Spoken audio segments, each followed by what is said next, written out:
They showed up at 6 in the morning, engines already running, while I was still wrapped around my first mug of coffee, trying to remember why I ever thought coming back here was a good idea. I had just moved onto my family's land outside Ridgefall, Colorado, fresh off a divorce that left me hollow and tired, looking for a quiet reset. Instead, I watched a demolition crew line up charges against the limestone dam my great-grandfather built in 1924. When the blast hit, the ground jumped. Stone that had held for nearly a century folded in on itself, turning into dust and smoke before I could even shout. Standing a safe distance away was Trevor Langley, the longtime HOA president of Silver Crest Estates. He was smiling, filming. Panning his phone like this was a ribbon cutting instead of a destruction site. He told anyone who would listen that the HOA had finally dealt with my illegal swamp and saved property values. What Trevor either did not know or did not care about was simple. That dam was not decoration. It had been holding back seasonal floodwater for almost 100 years, and snowmelt season was only weeks away. If you want to hear more true stories like this, make sure you hit that subscribe button to HOA Update and tell me in the comments, where are you watching from? I need to rewind a bit, because none of what happened that morning makes sense without understanding why I came back to Ridgefall in the first place. A year earlier, my marriage had ended in the kind of divorce that does not just split assets, but drains the air out of your lungs. I did not just lose a relationship. I lost routines, plans, and the version of myself that thought stability was guaranteed. When my aunt passed and left me 12 acres of Whitmore family land just outside town, it felt less like an inheritance and more like a lifeline. That land had been in my family for generations. It sat upstream from what was now Silver Crest Estates, a neat grid of identical homes, trimmed lawns, and rules stacked higher than the mailboxes. My plan was simple and quiet. I wanted to build a small trout aquaculture operation using the existing pond, grow organic vegetables, and finally do something sustainable with my hands, instead of staring at screens all day. The dam made it possible. Without it, the water rushed through too fast to support anything long-term. That dam was the reason the land existed in its current form at all. My great-grandfather, Elias Whitmore, built it in 1924 after a historic flood tore through the valley and wiped out half the farms downstream. He was not an engineer by title, just a stubborn man who understood water because he had nearly lost everything to it. He hand-cut limestone blocks, built spillways, and designed it to slow spring runoff before it could destroy homes. Old photos show him standing ankle-deep in mud, smiling like he had outsmarted nature itself. For almost 100 years, that dam did its job quietly. Silver Crest Estates came much later, long after Elias was gone. And with it came Trevor Langley. Trevor had been HOA president for 8 straight years by the time I returned. He was a former developer who talked about community standards, the same way other people talked about profit margins. Everything had to look uniform. Lawns trimmed to the same height, fences the same color. No surprises. He treated the HOA less like a neighborhood and more like a personal kingdom, and no one challenged him because he made life miserable for anyone who tried. I did not even meet Trevor face to face at first. My introduction came in the form of a thick certified envelope waiting in my mailbox barely 3 weeks after I moved in. Inside was a letter stating that I owed $12,000 in back HOA fees for something called Community Water Management Services. According to the letter, my property benefited from HOA-controlled drainage, erosion prevention, and environmental oversight. I laughed at first. My land was not part of the HOA. It never had been. My family owned it decades before Silver Crest existed. But the letter kept going.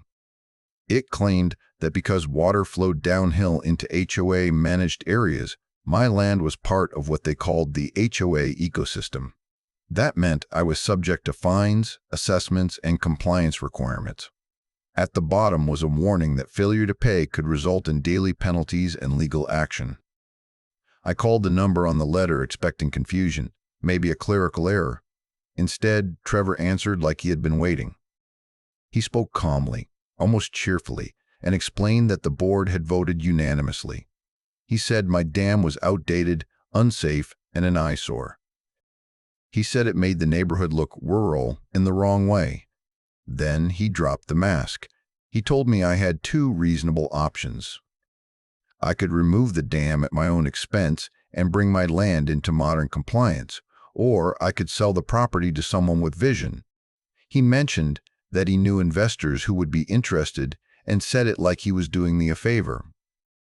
When I asked about the supposed fees, he brushed it off and said money was negotiable if I cooperated. That was the moment I realized this was not about safety or water or rules. It was about control. I told him no. Calmly, clearly. I told him the land was not for sale, the dam was staying, and if the HOA had a problem, they could take it up with my lawyer. There was a long pause on the line before he said, "You will regret making this difficult." That was the first threat. And it was the quietest one I would get. After that call, things moved fast, like someone had kicked over a filing cabinet and let gravity do the rest. Within a week, strangers started showing up at my gate with clipboards. One claimed to be responding to an anonymous noise complaint, even though the only sound on my land was water moving through stone. Another cited me for unpermitted agricultural activity, even though I had not stocked a single fish yet.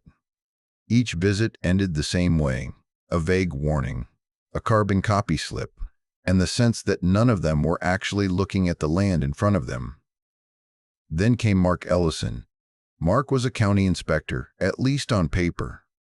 In reality, he looked like a man killing time.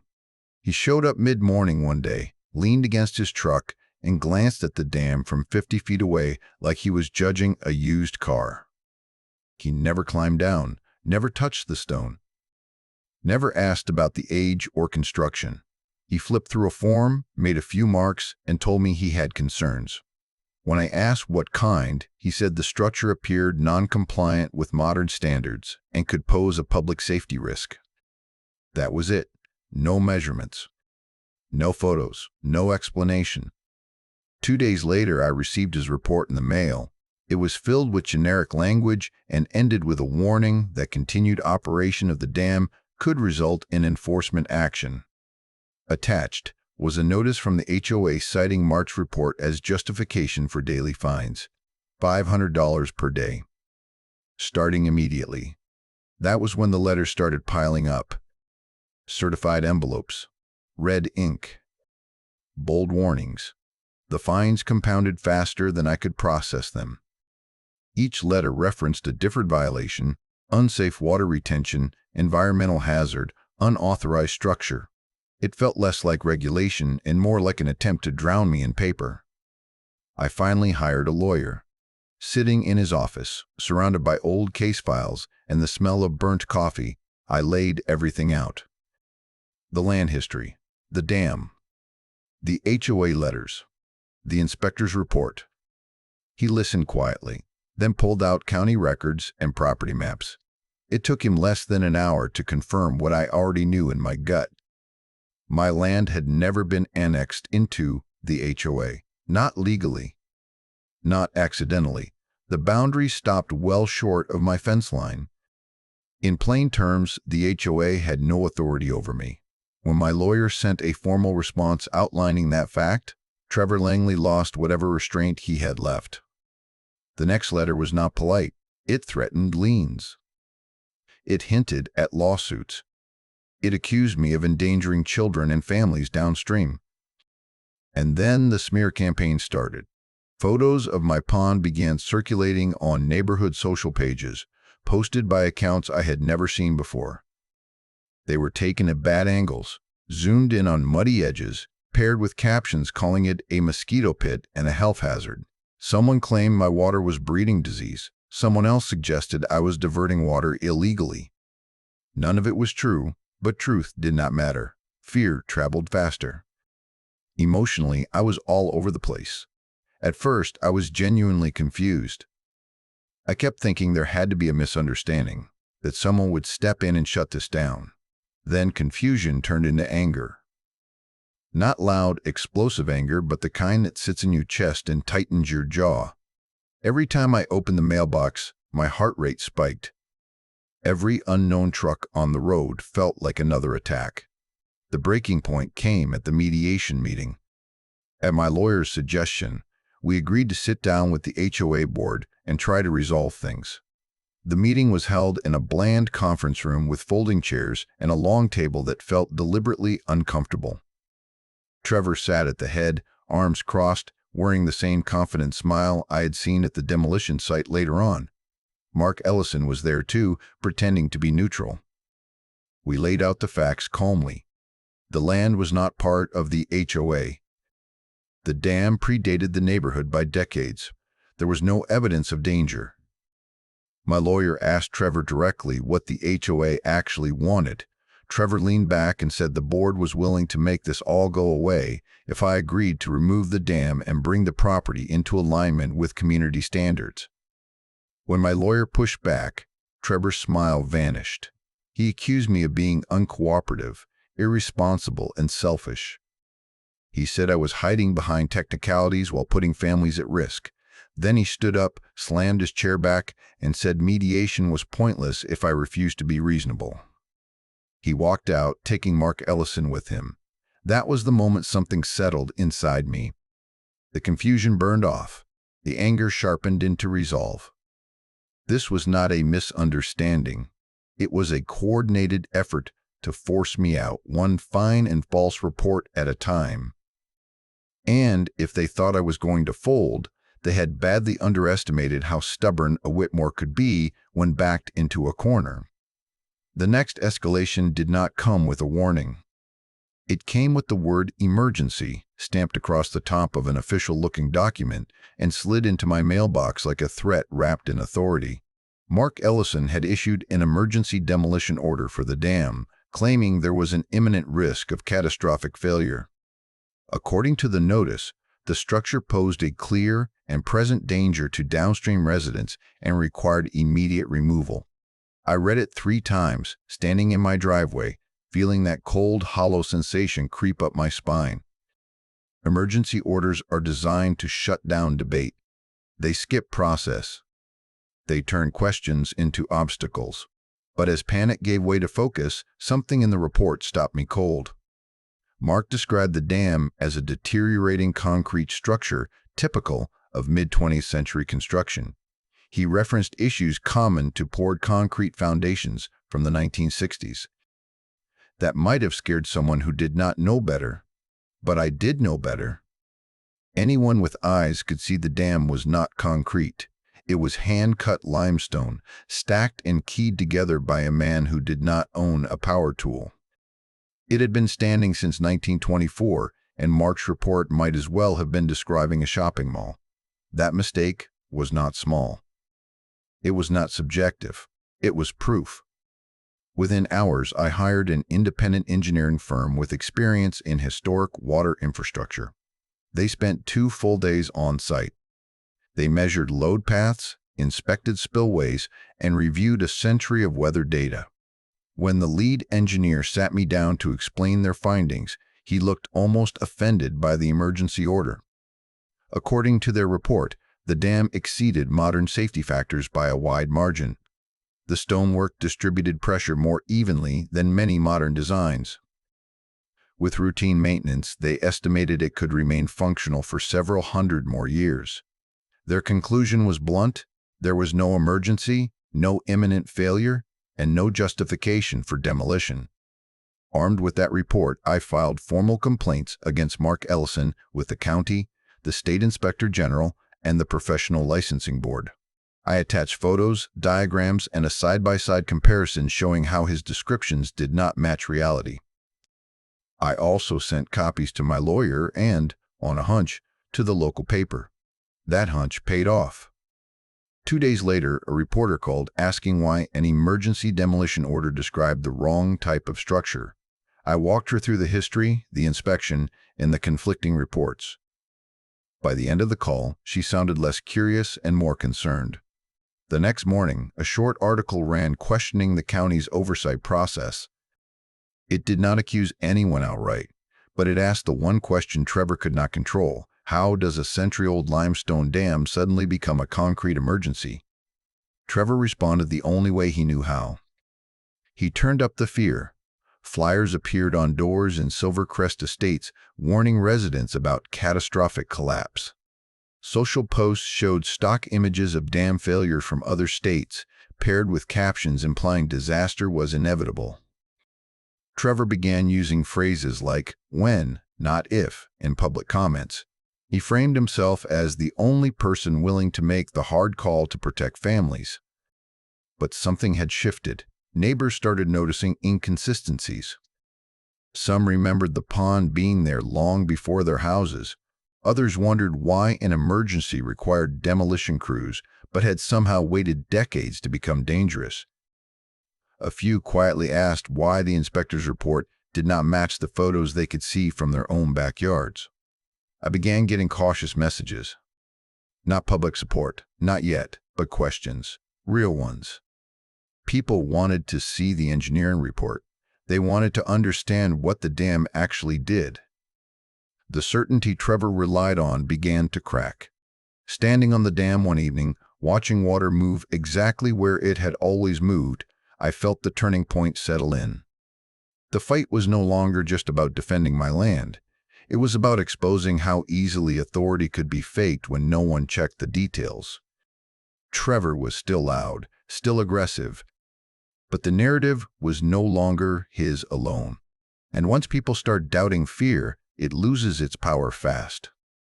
Once doubt crept in, I stopped playing defense and stepped into the light. I sent out an open invitation to anyone in Silver Crest Estates who wanted to see the dam for themselves. No speeches, no spin. Just facts, water, and stone. I expected a handful of curious neighbors. What I got was a slow, steady stream of people showing up on foot, some with arms crossed, some with phones out, all of them wary but listening. I walked them along the spillway and explained in plain language what the dam actually did, how it slowed spring runoff, how it spread pressure instead of forcing water into a single channel, how removing it would not make the water disappear, it would just make it move faster and lower. I showed them old photos of Elias Whitmore standing in mud up to his calves, smiling because the floodwaters had stopped where he said they would. You could see it click for some people, not all, but enough. That was when Martha Keene introduced herself. Martha lived 3 houses in from the edge of the HOA, close enough to hear every board argument through the grapevine. She was polite but sharp, the kind of person who listened more than she spoke. She told me she had started asking questions after noticing HOA dues kept rising while maintenance somehow kept shrinking. When she asked to see the books, Trevor brushed her off. When she asked again, she was warned about disrupting community harmony. Martha and I compared notes. What she had was access. What I had was motive. Together, we started pulling public records. It did not take long to see the pattern. Trevor was routing HOA contracts through a web of shell companies that all traced back to him. Landscaping, consulting, environmental assessments. On paper, it looked legitimate. In reality, it was a money funnel. Digging deeper revealed the real prize. Several upstream parcels had been quietly acquired by limited liability companies tied to Trevor's associates. Preliminary planning documents hinted at a resort-style development with artificial water features. My dam was not the problem. It was in the way. Removing it would give Trevor control over water flow and clear the path for his vision. As if on cue, City Councilman Ronald Pierce introduced an emergency ordinance targeting pre-1950 water retention structures. The language was vague, wrapped in public health and safety rhetoric. But when I read it closely, my stomach dropped. There was only one structure in the entire county that fit the criteria. At the council meeting, I stood up and asked a simple question. I asked them to name another structure the ordinance would affect. The room went quiet. Ronald avoided eye contact. Someone shuffled papers. I followed up by presenting maps, dates, and property records showing exactly how narrow the ordinance was. It was not policy. It was a scalpel. The council delayed the vote. That delay mattered more than it looked. It told people the spell was breaking. Neighbors started talking openly. Martha shared financial discrepancies at an HOA meeting. People who had been silent for years started asking why Trevor's consulting firm was paid more than the landscaping budget. The local paper ran a follow-up piece connecting the ordinance to the development plans. Momentum shifted in small but undeniable ways. Trevor was still loud, still aggressive, but now he was reacting instead of dictating. The story was no longer about a stubborn landowner and a dangerous dam. It was about power, money, and who benefited from fear. For the first time since that certified letter arrived, I felt like the ground under me was solid again. By the time the state environmental team arrived, the tension around the dam had become something you could feel in the air.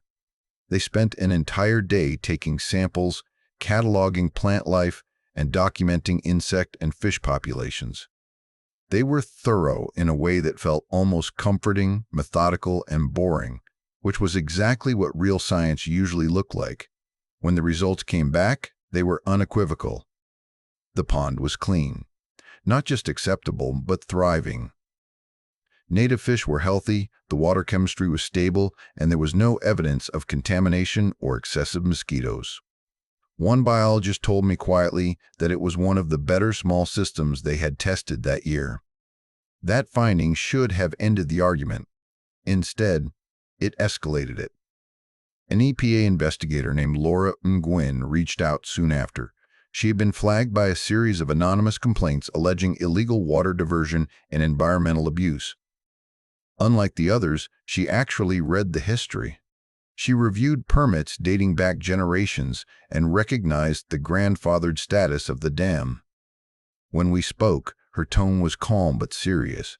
She warned me that any unauthorized removal of a structure tied to long-standing water management could trigger federal violations.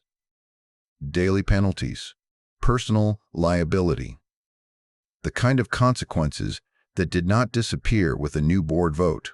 Word of that warning spread quickly, and Trevor Langley started unraveling. At the next HOA meeting, Martha Keene stood up with printed spreadsheets and asked a question Trevor could not dodge. She asked why nearly $200,000 had moved through Hawthorne-linked consulting accounts over the past few years. The room erupted. Trevor tried to shut the meeting down, accused her of spreading misinformation, and threatened legal action. But it was too late. People had copies. Numbers do not argue back. They just sit there, waiting. After that, Trevor's harassment turned frantic. I started getting notices taped to my gate instead of mailed, claiming new violations that contradicted previous ones. Anonymous callers left voicemails warning me to do the right thing before someone got hurt. Late one night, motion alerts pinged my phone. The cameras I had installed near the dam showed shadowy figures moving along the spillway. They did not stay long, but when I checked in the morning, stones had been shifted. Not enough to fail, but enough to weaken it if left alone. I reported everything. Each incident added another layer of documentation, and while all of that was happening, the weather reports kept getting worse. Snowpack measurements came in higher than average, and the melt was projected to start early. Hydrology reports showed increased runoff potential. The timeline everyone had pretended was hypothetical was suddenly very real. Without the dam doing its job, the water would move fast and low, straight into Silver Crest Estates. Standing there one evening, watching the water rise inch by inch, the fight felt different. This was no longer about my land or Trevor's ego. It was about physics. Gravity did not care about HOA bylaws or emergency ordinances. If the dam failed or was removed recklessly, the water would go where it always had before Elias Whitmore stopped it. I tried once more to slow things down. I asked for an emergency pause, a chance to let real experts evaluate the flood risk. Trevor responded with silence. The next morning, demolition equipment was spotted staging nearby. At that moment, the stakes were no longer personal. They were communal. What Trevor was pushing was not just reckless, it was dangerous. And everyone involved, whether they admitted it or not, was standing on the edge of a decision that water would judge without mercy. The alerts came just after midnight, sharp and insistent, jerking me awake before my mind could catch up. Motion sensors near the dam were firing in rapid bursts. When I pulled up the live feed on my phone, my stomach dropped. 3 figures were down by the spillway, moving with purpose, not curiosity. One held a sledgehammer. Another carried pry bars. They were not inspecting. They were attacking the stone. I called the sheriff while I was already throwing on boots. By the time deputies arrived, the men tried to scatter, but there was nowhere to go. The cameras caught everything: faces, tools, license plates. One of them turned out to be Trevor Langley's brother-in-law. Another worked for one of his shell companies. They claimed they were checking stability, but the fractured stones and fresh damage told a different story. The arrests changed everything. In court, the judge did not care about HOA letters or ordinances. What mattered was that criminal sabotage had compromised a structure tied to public safety. The ruling came fast. The dam would have to be removed, but only under federal and state supervision, with emergency mitigation measures in place. Trevor got what he had been pushing for, but stripped of control, stripped of narrative, and under the glare of cameras he could not manipulate. The demolition happened in broad daylight this time. News vans lined the road. Engineers monitored every move. I stood there, fists clenched, watching stone my great-grandfather placed with his own hands get dismantled piece by piece. Trevor tried to posture for the cameras, but no one was listening anymore. The story had shifted. This was no longer about an eyesore. It was about consequences. Nature did not wait for cleanup to finish. Snowmelt hit early, just like the models warned. Warmer nights. Faster runoff. The creek rose with an urgency that felt almost angry. Without the dam to slow it, the water surged downstream, filling channels that had been dry for decades. Sensors tripped one after another. Alerts went out. Then came the calls. Basements flooded first, then yards, then streets. Silver Crest Estates turned into a maze of moving water and flashing lights. Residents scrambled to move cars, dragging belongings through knee-deep runoff. Fire crews knocked on doors telling people to evacuate. The sound of sirens blended with shouting and the low, relentless roar of water reclaiming ground it had always known. Trevor's mansion sat directly in the old overflow channel, something he would have known if he had bothered to read history instead of rewriting it. It was the first to take the hit. Water poured through the lower level, smashing windows, lifting furniture, filling rooms with brown, churning force. Cameras caught Trevor standing on his front steps, shouting into a phone while firefighters waved him back. The chaos was exactly what the flood maps had shown. Exactly, not exaggerated. Not worst case, just physics doing what it had always done when nothing stood in its way. People evacuated to the community center, soaked, shaken, furious. I arrived later carrying printed copies of the warnings, the models, the emails that had been ignored. When someone shouted that this had come out of nowhere, I played the recordings. Dates. Predictions. Proof. The room went quiet in that heavy, stunned way truth brings when it finally lands. This was the moment the story ended and accountability began.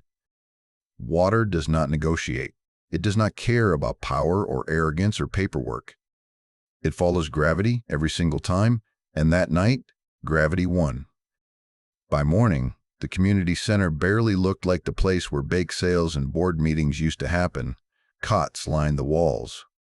People sat wrapped in donated blankets, staring at phones that would not stop buzzing with insurance alerts and family messages. The smell of wet carpet and coffee hung in the air. This was no longer a neighborhood dispute. It was an emergency shelter. When enough people had gathered, someone asked how this could have happened so fast. That was when I stood up, hands shaking more from exhaustion than fear, and connected my phone to the projector. I did not give a speech. I let the timeline speak.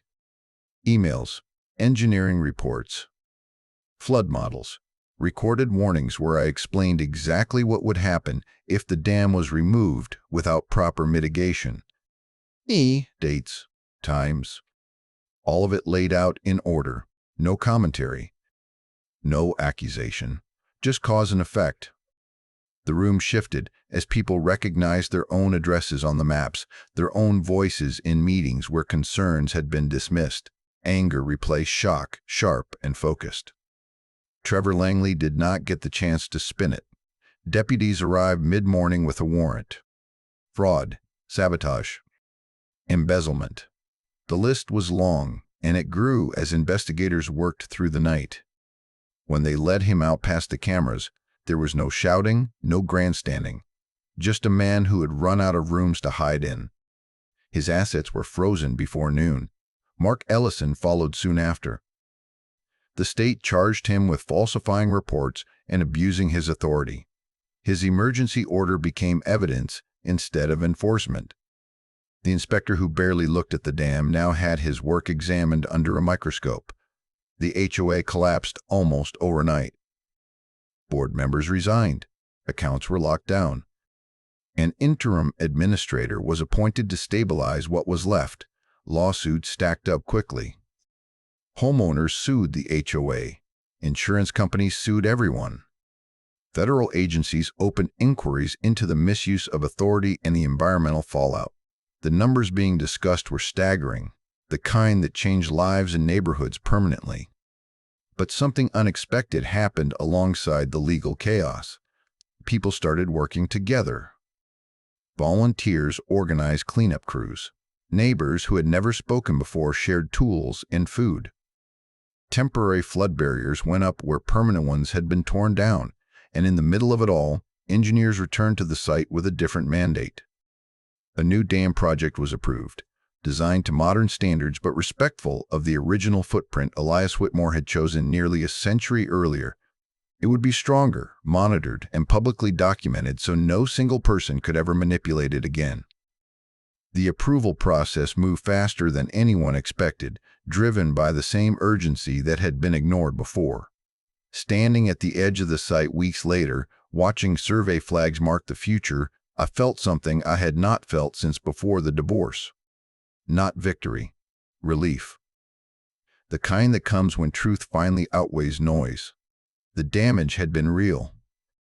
The cost had been enormous. But the lesson had landed where it mattered.